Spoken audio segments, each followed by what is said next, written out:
Welcome to my channel Sharma class APCM. Last lecture में मैंने आपको चैप्टर 1 रिलेशन एंड फंक्शन का क्वेश्चन नंबर 10 और क्वेश्चन नंबर 11 का सलूशन दे दिया था। उस वीडियो का लिंक आपको डिस्क्रिप्शन बॉक्स में मिल जाएगा। अब इस वीडियो में हम लोग रिलेशन एंड फंक्शन का क्वेश्चन नंबर 12, 13, 14, 15 और 16 का हल देखेंगे। चलिए देखते हैं। क्वेश्चन नंबर 12 आपके सामने है। ये क्वेश्चन नंबर 12 आपके सामने दिखाई दे रहा है। बड़ा क्वेश्चन है। सिद्ध कीजिए कि समस्त त्रिभुजों के समुच्चय कैपिटल ए में संबंध capital R T1, T2 such that T1, T2 के समरूप है। ये तो संबंध हो गया। द्वारा परिभाषित संबंध कैपिटल आर एक तुल्यता संबंध है, यानी कि हमें तीनों कंडीशन को सही अप्लाई करना है। इसके आगे क्वेश्चन कह रहा है भुजाओं 3, 4, 5 वाले समकोण त्रिभुज T1 को डिफाइन कर रहा है।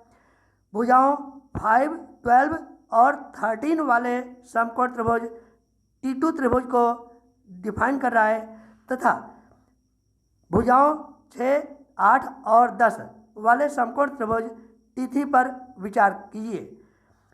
ठीक, ये क्वेश्चन कंप्लीट होता है। आगे क्वेश्चन कह रहा है T1, T2 और T3 में से कौन से त्रिभुज परस्पर संबंधित हैं। ये क्वेश्चन दोबारा आप पढ़ लीजिएगा। क्वेश्चन जब तक आपको ना क्लियर हो आगे सॉल्यूशन को सॉल्व नहीं करना चाहिए, क्योंकि हमें ये तुल्यता संबंध डिफाइन करना है। तो तीनों कंडीशन को डिफाइन करने के लिए हमें आगे की ओर बढ़ना है, लेकिन डिफाइन करने से पहले हमें इस रिलेशन के बारीकी को समझना पड़ेगा कि ये जो समरूप त्रिभुज है, ट्रायंगल है, वो कैसा होना चाहिए, समरूप। यानी कि रिलेशन यहाँ पर हो गया समरूप के विषय में। ठीक, तो समरूप त्रिभुज की अगर बात करें तो T1 ये चीज़ चेक कर लीजिए।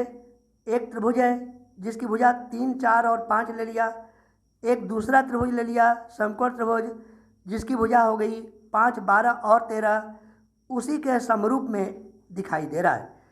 इसी प्रकार से एक और त्रिभुज हम ये T3 के नाम से ले रहे हैं जिसकी साइड्स 6, 8 और 10 दिया हुआ है। चलिए आगे बढ़ते हैं। तो ये आप बताइए कि ये परस्पर कैसे हैं, समरूप त्रिभुज हैं।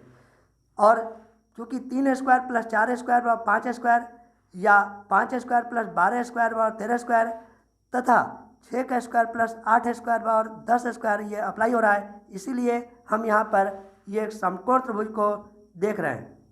ठीक है, तो मान लीजिए कि यहाँ पर जो समस्त त्रिभुज की बात कर रहा था समुच्चय ए में, तो ये समतल पर समस्त त्रिभुज कौन कौन सा हो सकता है, तमाम त्रिभुज होंगे जिसमें समकोण त्रिभुज होगा।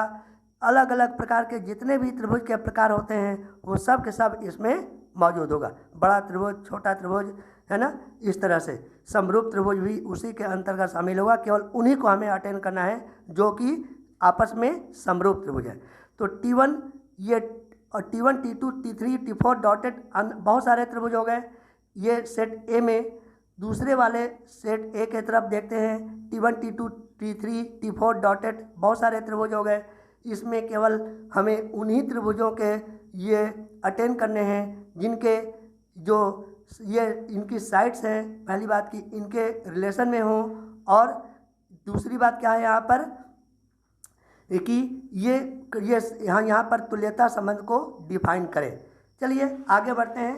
तुल्यता संबंध को डिफाइन करने के लिए सबसे पहले तो हमें रिफ्लेक्सिव को ढूंढना पड़ता है।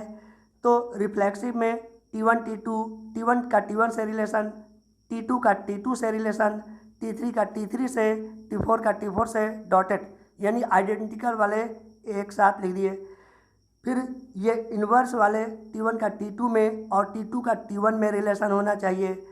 फिर इसके बाद में ट्रांजिटिव के लिए हम आगे बढ़ रहे हैं। T1 का T2 से रिलेशन, T2 का T3 से रिलेशन और T1 का T3 से रिलेशन हम अटेंड करने जा रहे हैं। ये आपका एक रिलेशन हो गया। जब तक हम इस रिलेशन को ऑब्टेन नहीं कर पाएंगे, प्राप्त नहीं कर पाएंगे, तब तक हम इसके क्वेश्चन को सॉल्व नहीं कर सकते। क्योंकि कैपिटल आर प्रश्नानुसार हम ले चुके हैं, तो इसका फर्स्ट पार्ट शुरू करते हैं। सबसे पहले स्वतुल्य संबंध के लिए, इसके लिए डेफिनेशन होता है a, a belong to capital R for small a belong to capital A। यहाँ पर हमें दिखाई दे रहा है, क्या दिखाई दे रहा है कि T1, T1 ये वाले, फिर T2, T2 ये वाले, फिर T3, T3 ये वाले, ये R से संबंध से बिलोंग करते हैं। For all T1, T2, T3 belong to capital A। इस प्रकार से हमें दिखाई दे रहा है कि यहाँ पर कैपिटल R स्वतुल्य संबंध है। अब इसके आगे हम देखना चाहते हैं सममित संबंध के विषय में। इसके लिए डेफिनेशन होता है a, b belong to capital R imply that b, a belong to capital R for all small a and small b belong to set capital A। यहाँ पर हमें दिखाई दे रहा है ये रिलेशन R लेते समय कि capital T1, T2 belong to capital R है, इम्प्लाई दैट T2, T1 भी ये R से ही बिलोंग करेगा। क्यों?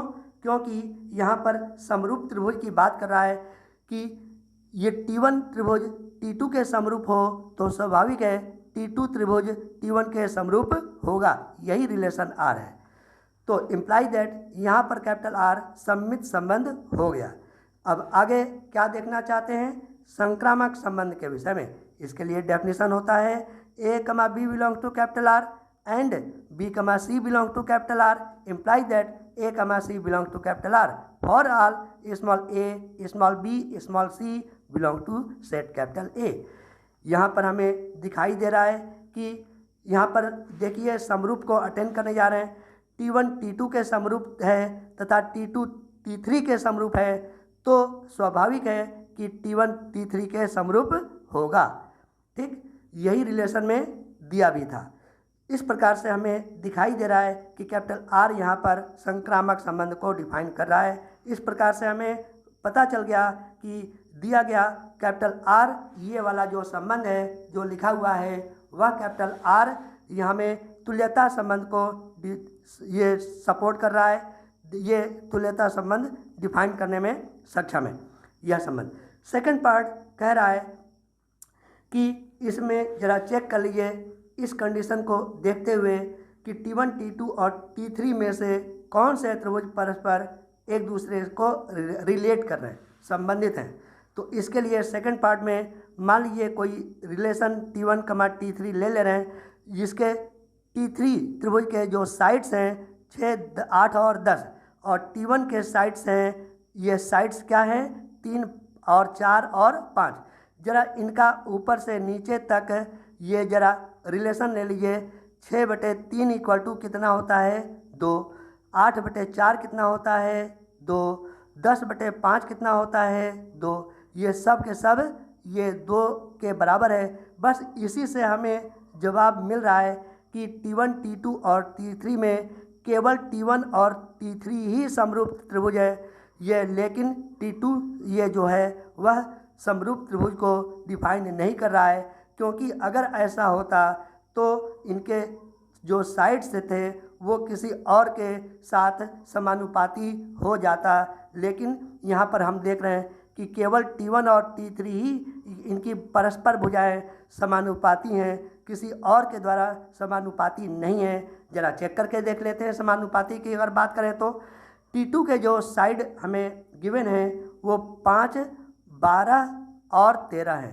ठीक, तो अगर इसमें 6/5 करें, 8/12 करें, 10/13 करें तो परस्पर आपस में इक्वल नहीं है। इसी प्रकार 5/3 करें, 12/4 करें, 13/5 करें, ये भी परस्पर आपस में इक्वल नहीं है। इस प्रकार हम काट दे रहे हैं कि T2 ये T1 और T3 से किसी भी प्रकार से ये संबंधित नहीं है, केवल T3 और T1 परस्पर समरूप त्रिभुज को डिफाइन कर रहा है। अतः यहाँ पर T1 क्या दिखाई दे रहा है, T1 व T2 आपस में संबंधित है। अब आगे देखते हैं क्वेश्चन नंबर 13 आपके सामने है। अब देखिए आपके सामने क्वेश्चन नंबर 13 क्या कह रहा है, सिद्ध कीजिए कि समस्त बहुभुज मीन्स पॉलीगन के समुच्चय कैपिटल A में संबंध capital R equal to P1 कमा P2 सच दैट P1 तथा P2 की भुजाओं की संख्या समान है, यानी कि नंबर ऑफ साइड्स जो त्रिभुज के हैं वो या किसी पॉलीगन के हैं परस्पर इक्वल हैं। ठीक है, यह तो रिलेशन हमें समान वाला मिल गया। इसी को देखते हुए हम क्वेश्चन को सॉल्व करेंगे। हाँ, आगे क्वेश्चन पढ़ते हैं। ये इस प्रकार शेष परिभाषित संबंध कैपिटल आर एक तुल्यता संबंध को डिफाइन कर रहा है, हमें ये प्रूव करना है। इसके आगे सेकंड पार्ट में हमें सॉल्व करना है कि 3, 4 और 5 लंबाई की भुजाओं वाले समकोण त्रिभुज से संबंधित समुच्चय कैपिटल ए के सभी अवयवों का समुच्चय हमें ज्ञात करना है।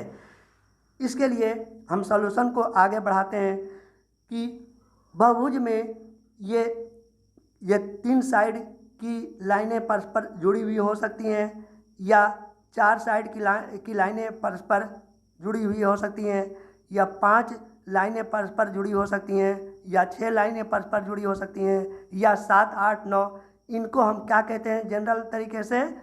पॉलीगन, बहुभुज कहते हैं। बहुभुज में अगर स्मॉल n इक्वल टू 3 भुजा हो तो ट्राइंगल कहलाता है, 4 भुजा हो तो क्वाड्रिलेटरल कहलाता है, 5 भुजा हो तो पेंटागन कहलाता है। इसी प्रकार 6, 7, 8 अन्य भुजाओं के अंतर्गत उन्हें अलग अलग नाम से पहचानते हैं।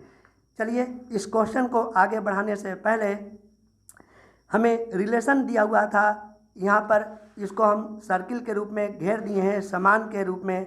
R equal to number of sides in triangle equal to same, यही कंडीशन को लेते हुए अप्लाई करने जा रहे हैं।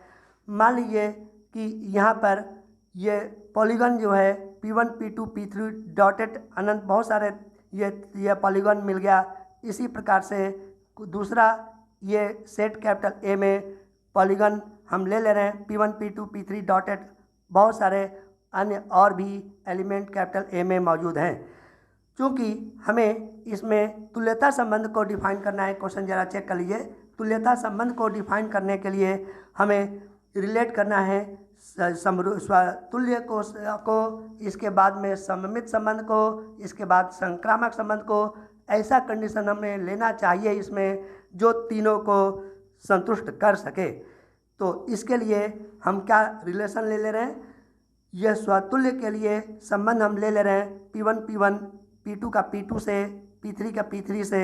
इससे हम ये प्रूव करेंगे स्वतुल्य संबंध को। इसके बाद में सममित संबंध के लिए हम ये ऑर्डर पेयर ले रहे हैं P1 P2, P2 P1। और इसके बाद में संक्रामक संबंध के लिए एलिमेंट हम ले रहे हैं 2, 1 P2, P1। ये ऑर्डर पेयर हो गया, ये इसी रिलेशन कैपिटल R के लिए। और इसी तरह से अन्य एलिमेंट ऑर्डर पेयर के रूप में आपके सामने दिखाई दे रहा है। चलिए, डेफिनेशन दिखाई दे रहा है स्वतुल्य संबंध के विषय में। डेफिनेशन है A, belongs to capital R, ये for all small a belongs to capital A। यहाँ पर P1, P1 belongs to capital R, मतलब क्या हुआ? यहाँ पर जरा चेक करके देख लीजिए समान के विषय में, भुजाओं की संख्या समान के लिए। अगर P1 पॉलीगन P1 के समान है तो P2 के बराबर होगा, P3 के बराबर होगा। इस तरह से हमें दिखाई दे रहा है कि ये P1 से रिलेट कर रहा है, P2 से रिलेट कर रहा है, क्योंकि P1 में जितने साइड्स होंगे, भुजाओं की संख्या होगी, इस P1 में भी उतना ही साइड्स होंगी। इस P2 में जितने साइड्स होंगे, इस P2 में भी उतने ही साइड्स होंगे। इस प्रकार से हमें स्वतुल्य संबंध संतुष्ट हो गया। इसके आगे सममित संबंध को हम देखने से पहले क्या करते हैं? डेफिनेशन को अटेंड करते हैं। इसका डेफिनेशन होता है A, B belongs to capital R implies that B, A belongs to capital R for all small a, B belongs to capital A। ये चीज़ ध्यान रखिएगा। यहाँ पर polygon P1, P2 belongs to capital R, मतलब क्या हुआ? P1 और P2 जो पॉलीगन है उनके भुजाओं की संख्या ये आपस में समान हो। P1 पॉलीगन के भुजाओं की संख्या इक्वल टू P2 के भुजाओं की संख्या, इम्प्लाइज दैट P2, P1 भी उसी तरह से रिलेट कर रहे हैं। इस तरह से हमें दिखाई दे रहा है कि यहाँ पर कैपिटल आर सममित संबंध को डिफाइन कर रहा है। अब आगे जरा चेक करके देखते हैं संक्रामक संबंध के विषय में। यहाँ पर दिखाई दे रहा है A comma B belong to capital R and B comma C belong to capital R imply that A comma C belong to capital R. यह तो आपका डेफिनेशन हो गया। चलिए इसका कंडीशन अप्लाई करने जा रहे हैं। P2 comma P1 belong to capital R and P1 comma P3 belong to capital R means P2 और यह जो है P1 के भुजाओं की संख्या के बराबर है।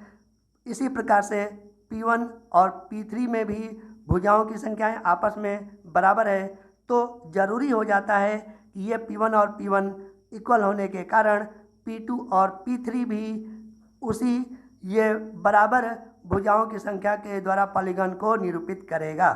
इस प्रकार से यहाँ पर कैपिटल आर एक संक्रामक संबंध को डिफाइन कर रहा है। अतः इससे सिद्ध होता है कि कैपिटल आर एक तुल्यता संबंध है। सेकंड पार्ट में कह रहा है कि कैपिटल टी एक समकोण त्रिभुज है जिनकी भुजाएं 3, 4 और 5 हैं। इसमें नंबर ऑफ साइड्स की हो गई संख्या 3, स्मॉल n इक्वल टू 3। अतः कैपिटल ए के 3 भुजाओं वाले सभी बहुभुज कैपिटल आर के द्वारा टी से संबंधित हैं। इसलिए हमें क्या दिखाई दे रहा है कि कैपिटल ए के सभी त्रिभुज कैपिटल आर के द्वारा टी से संबंधित हैं। इसलिए ए में उन सभी अवयवों का समुच्चय जो आर के द्वारा टी से जुड़ा हुआ है, ध्यान रखिए टी से क्या है जुड़ा हुआ है, इक्वल टू यहाँ पर हो गया त्रिभुज का समुच्चय। इस प्रकार से यही क्वेश्चन का आंसर अंततः हमें मिल गया। अब जरा देख लीजिए क्वेश्चन नंबर 14 क्या कह रहा है। 14 कह रहा है मान लीजिए कि x, y XY समतल में स्थित समस्त रेखाओं का समुच्चय कैपिटल L है और कैपिटल L में relation capital R equal to L1, L2 such that L1 समांतर है L2 के द्वारा परिभाषित संबंध कैपिटल R है। सिद्ध कीजिए कि कैपिटल R एक तुल्यता संबंध है।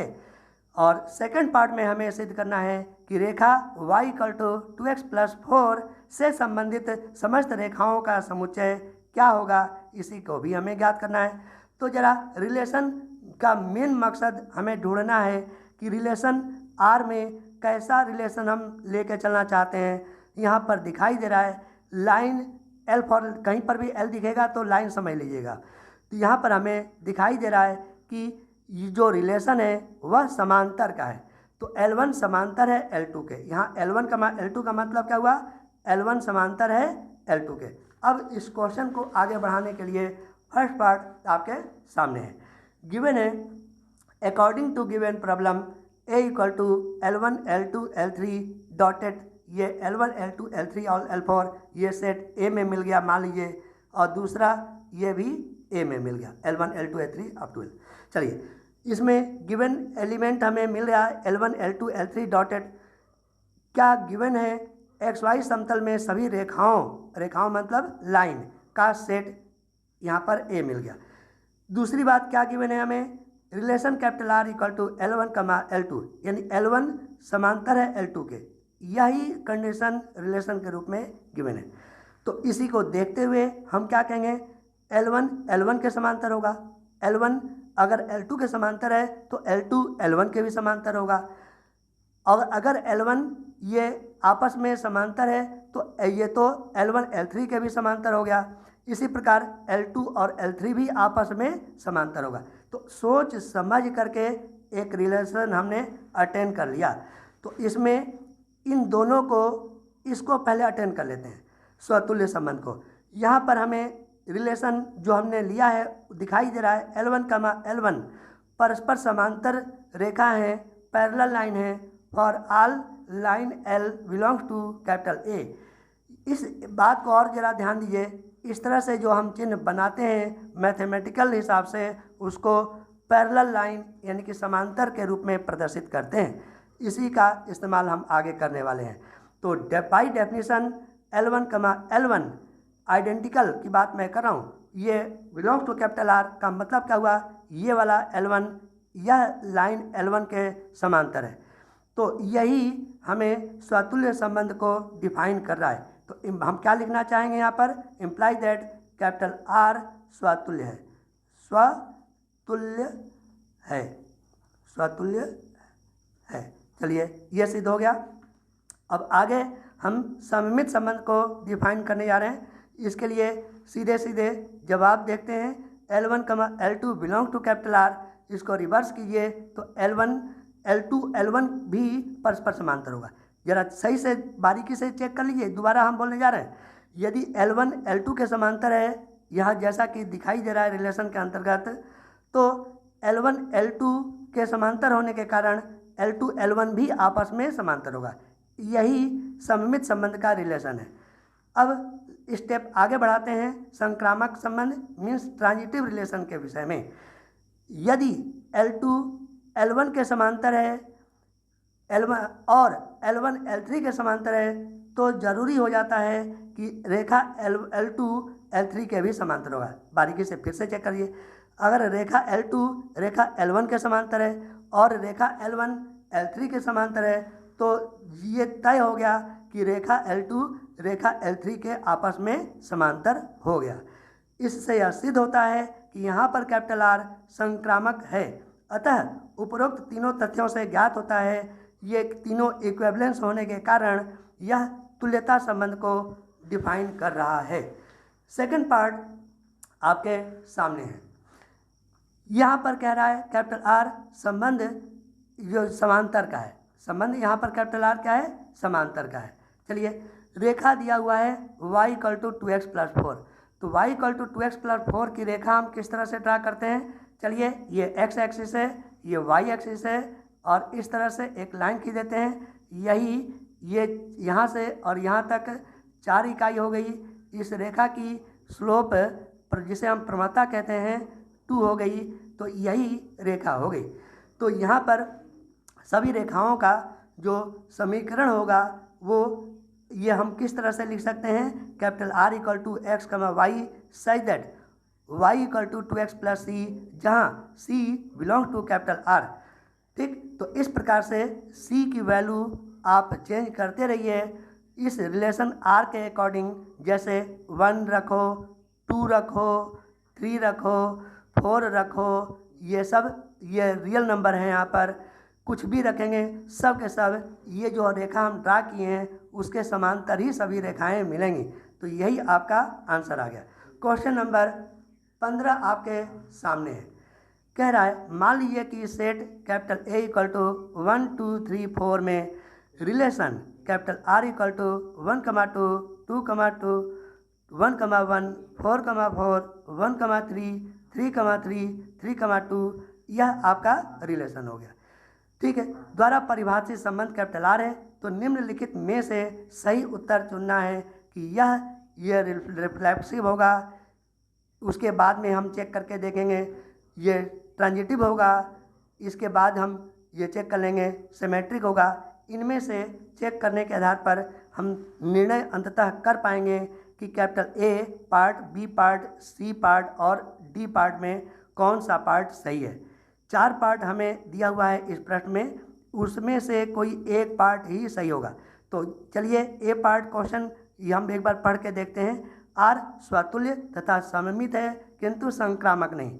सेकंड पार्ट में लिया हुआ है कि कैपिटल आर मतलब स्वतुल्य है, फिर यहाँ पर संक्रामक भी है परंतु सममित नहीं है। सी पार्ट में कह रहा है कि सममित है, इसके बाद में कह रहा है संक्रामक है परंतु स्वतुल्य नहीं है। डी पार्ट में कह रहा है कि तीनों सही है, यानी कि यहाँ तुल्यता संबंध को डिफाइन कर रहा है। तो तीनों ABCD 4 पार्ट में कौन सही है इसको चेक करने के लिए हमें रिलेशन R दिया हुआ है 1, 1, 2, 2, 3, 3, 4, 4। ये मान लीजिए स्वतुल्य संबंध के लिए अगर ऐसा है तो यहाँ पर कैपिटल R स्वतुल्य होगा। जरा चेक कर लीजिए, ये 1, 1, 2, 2, 3, 3, 4, 4 बिलोंग्स टू ये कैपिटल R हो गया। तो यही तुल्यता स्वतुल्य संबंध को डिफाइन करता है। बी पार्ट में हम आगे की ओर बढ़ते हैं। 1,2 जरा चेक कर लीजिए फिर से। 1,2 बिलोंग्स टू कैपिटल आर, और इसके आगे हमें ऐसा कुछ नहीं दिखाई दे रहा है कि 2,1 बिलोंग्स टू आर दिखाई पड़े। तो इस प्रकार से हम कहेंगे कि 2,1 not belong to capital R, जबकि 1,2 बिलोंग्स टू कैपिटल आर हो गया।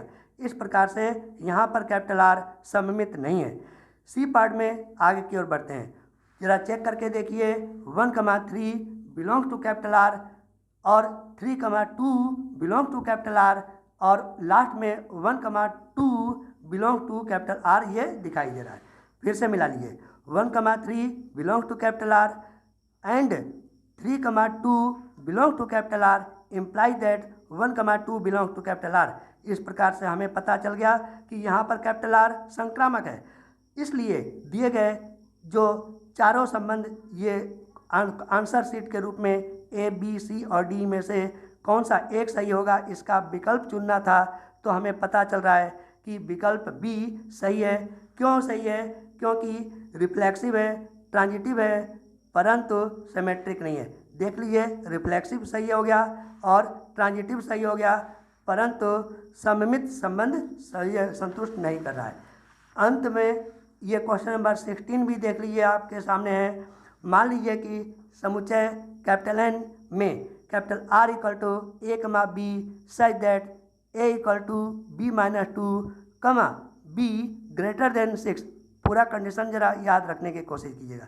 द्वारा प्रदत्त संबंध कैपिटल आर है, तो निम्नलिखित में से सही उत्तर चुनिए कि यह जो संबंध दिया हुआ है यहाँ से और यहाँ तक, ये पूरा का पूरा वो ए को बिलोंग कर रहा है कि बी को बिलोंग कर रहा है कि सी को बिलोंग कर रहा है कि डी को बिलोंग कर रहा है। इसके लिए हम ये इसके गिवन रिलेशन के तरफ देखते हैं। हमें दिया हुआ है A equal to B minus 2, तो A equal to B minus 2 लिख लिए। फिर इसी प्रकार से B equal to A plus 2 हम लिख सकते हैं।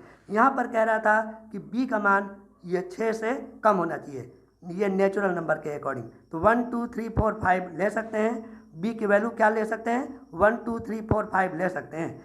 अब चले आगे की ओर बढ़ते हैं। ए में दिया हुआ है 2,4 बिलोंग टू, तो ए की जगह पर 2 और बी की जगह पर 4 आना चाहिए था। तो ए की जगह पर 2, बी की जगह पर 4 आ रहा है क्या? चेक करके देखते हैं। बी इक्वल टू हमें दिख रहा है ए प्लस 2, तो ए की जगह पर 2 रख दें, तो 2 + 2 4 ये संतुष्ट कर रहा है और 6 से कम भी है, जो कि नहीं होना चाहिए था। हमें बी की वैल्यू 6 से अधिक चाहिए था, जो कि नहीं है, इसलिए क्रॉस का निशान लगा दे रहे हैं। ए पार्ट नहीं है। फिर इसके बाद में बी पार्ट में ए के जगह पर 3 और बी की जगह पर 8 को देख लेते हैं। 5 बी की जगह पर 5 को देखेंगे, सॉरी बी की जगह पर क्या लेना है? ये 5 आना चाहिए। तो ए की जगह पर 3, बी की जगह पर 5, तो ए की जगह पर 3 इसी जगह पर रख दें, तो बी की वैल्यू क्या मिलेगा? 3 + 5 इक्वल टू, यानी कि 3 + 2 इक्वल टू 5। ठीक, तो इस प्रकार से यह वैल्यू हमें क्या मिल रहा है? ये 3 और ये 5 बी रिलेशन हमें मिला, जो कि यहाँ पर जो वैल्यू मिल रहा है वो बी की ये 6 से कम है, लेकिन बी की वैल्यू 6 से अधिक चाहिए। इसीलिए हमने यहाँ पर भी 5 होने के वजह से क्रॉस कर दिया। अब सी पार्ट में 6 और 8 रिलेशन का ऑर्डर लेकर के काम करना है, तो ए के जगह पर 6 रख दीजिए। तो ए के जगह पर यदि हम 6 रख दें, तो बी के जगह पर मिलेगा 6 + 2 = 8। यह हो गया 6 से ज़्यादा, तो 6 बी की वैल्यू 6 से अधिक होना चाहिए था। चलिए अब यहाँ पर टिक मार्क कर देते हैं। अब यहाँ पर ए कमा बी में ये वैल्यू ए हो गया, ये वैल्यू बी हो गया, तो बी की वैल्यू क्या होना चाहिए था? 6 से ज़्यादा। ये अभी लेकिन ये सही भी है कि नहीं, चेक करके देखते हैं। यहाँ पर ए के जगह पर, इस जगह पर हम रख दें 8, तो बी की वैल्यू कितना मिलेगा? 8 + 2 10 मिला। लिखा है 7 लेकिन मिल रहा है 10, जो कि गलत है। इस प्रकार से हमें केवल एक टिक मार्क करना पड़ रहा है सी पार्ट का। अतः हम कह सकते हैं कि इस प्रश्न में सी पार्ट ही सही है। अंततः आपसे हम यही कहना चाहते हैं कि यदि वीडियो आपको अच्छा लगा हो तो कृपया करके लाइक, शेयर एंड सब्सक्राइब जरूर कीजिएगा। आज के लिए इतना ही, मिलते हैं नेक्स्ट वीडियो में।